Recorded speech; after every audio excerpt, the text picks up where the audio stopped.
Today I want to talk about sponsorship in football. Does anyone gain anything from it?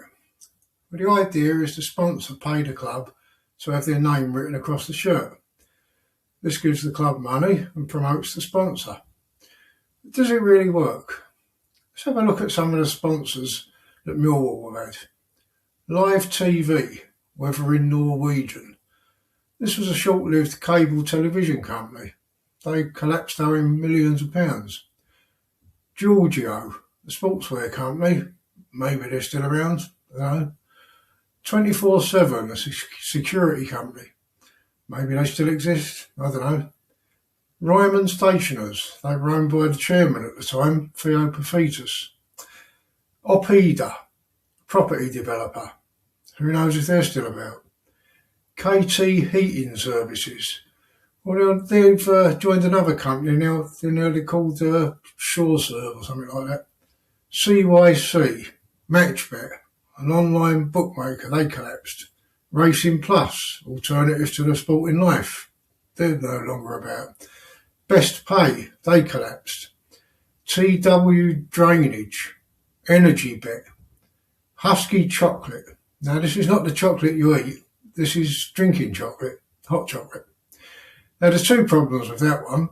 Firstly, Cadbury's have a monopoly on the hot chocolate market. If you want hot chocolate, you buy Cadbury's. You don't even think about anything else. Second problem is that you couldn't even buy it if you wanted it. None of the main supermarkets stocked it. They never even had it in the club shop at the first time when they first did the deal. This deal ended when they failed to make the next payment, which was part of the agreement. My Guava, front of shirt sponsor, deal was signed in July 2024.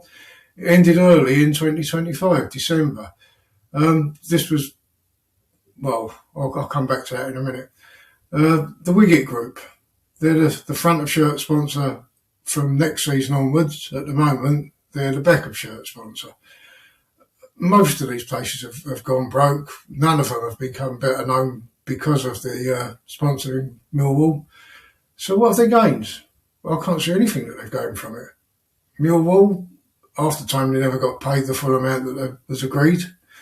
And I'm sure they'd sell a lot more replica shirts if they didn't have an advert written across the chest. Kids would feel more connected to the club if they could wear it with just the badge, logo, emblem, whatever you want to call it. Have a nice embroidered lion on the shirt with no adverts at all. So does anyone really gain out of this? I don't think they do. I'd be interested to hear other people's opinions on this, because who wants to walk around with some shit like My Guava written across it? And nobody knows what they are. Nobody's ever heard of them. I mean, there's a fuck about them. They just don't care.